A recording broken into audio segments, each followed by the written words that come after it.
आपल्या the scholar maths route या YouTube चॅनलमध्ये आपले सहर्ष स्वागत आहे. आमचं टार्गेट आहे की इयत्ता 5वीच्या शिष्यवृत्ती परीक्षेसाठी आणि 8वीच्या शिष्यवृत्तीसाठी जे की पुढच्या वर्षी 7व्या आणि 4थ्या वर्गाला होणार आहे, या शिष्यवृत्तीच्या परीक्षेचा अभ्यास करणाऱ्या विद्यार्थ्यांसाठी आम्ही बनवणार आहोत 2000 व्हिडिओ. तेव्हा चांगले व्हिडिओ पाहण्यासाठी व घरी बसून कुठल्याही प्रकारचा क्लासेस न लावण्यासाठी आपण आमच्या चॅनलला सबस्क्राईब करावे. बघूया, आजच्या व्हिडिओमध्ये आपण शिकणार आहोत 10 अंकापर्यंतच्या संख्येचे वाचन व लेखन कसे करायचे. विद्यार्थी मित्रांनो, संख्येचे वाचन आणि लेखन आपण अगदी बालपणापासून शिकत असतो, इयत्ता पहिल्या वर्गापासून शिकत असतो. पण शिष्यवृत्तीच्या परीक्षेमध्ये हे जे लेखन असते ते थोडं वेगळ्या प्रकारचं असतं. तर बघूया आपण यामधून कोणकोणत्या प्रकारचे प्रश्न येतात. तर आपण अगोदर याचे नियम बघूया, संख्यांचं वाचन लेखन कसं करायचं. तर बघा, संख्या वाचन करताना उजवीकडून प्रथम 3 अंकानंतर व पुढे 2-2 अंकानंतर स्वल्प विराम म्हणजेच कॉमा द्यावा. काय करावं? कॉमा द्यायचा. जसे उदाहरणार्थ बघा, 1 2 3 म्हणजे एकक दशक शतक, इथे तुम्हाला कॉमा द्यावा लागेल पहिल्या 3 अंकानंतर. नंतरच्या 2-2 अंकांची जोडी लावायची. एकक दशक शतक, हजार दशहजार याच्यानंतर कॉमा द्यायचा.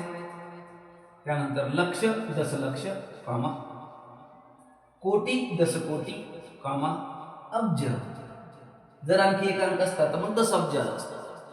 तर ही संख्या काय होईल मग बघा, एकक दशक शतक, हजार दशहजार, लक्ष दशलक्ष, कोटी दशकोटी, अब्ज 4 अब्ज, 75 कोटी, 31 लाख किंवा लक्ष 52,689. अशा या संख्येचं वाचन आपल्याला करता येईल. अशा प्रकारे वेगवेगळ्या संख्या घेऊन अंक तेच असतात. अंक काय असतात? 0 ते 9 ना.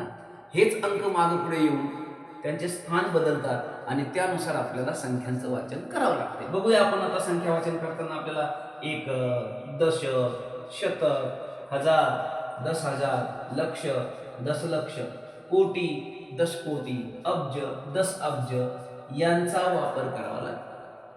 म्हणजे उजवीकडचा जो पहिला अंक असेल त्याला आपण एकक म्हणतो. एकक स्थानचा अंक आपल्या भारतीय गणितामध्ये किंवा जगामध्ये दशमान पद्धती ही स्वीकारली गेलेली आहे.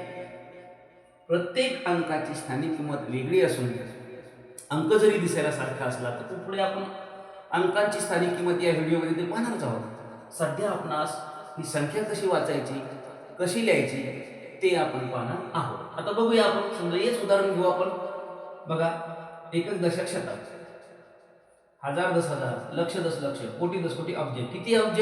तर आपण 4 वर आलो म्हणून आपल्याला ते लिहायचं आहे 4 अब्ज. बघा, 4 अब्ज. आता कॉमा नाही द्यायचा इथे. किती कोटी?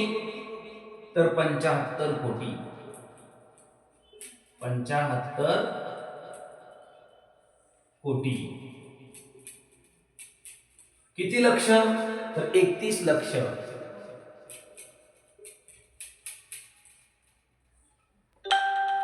31 लक्ष. किती हजार? 52,000.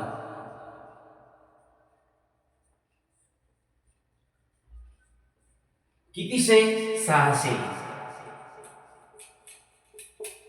किती? 89.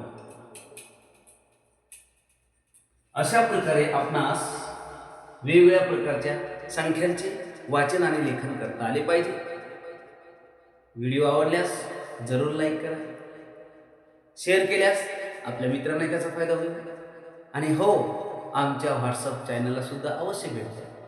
तेव्हा भेटूया पुढील व्हिडिओमध्ये. तोपर्यंत नमस्कार.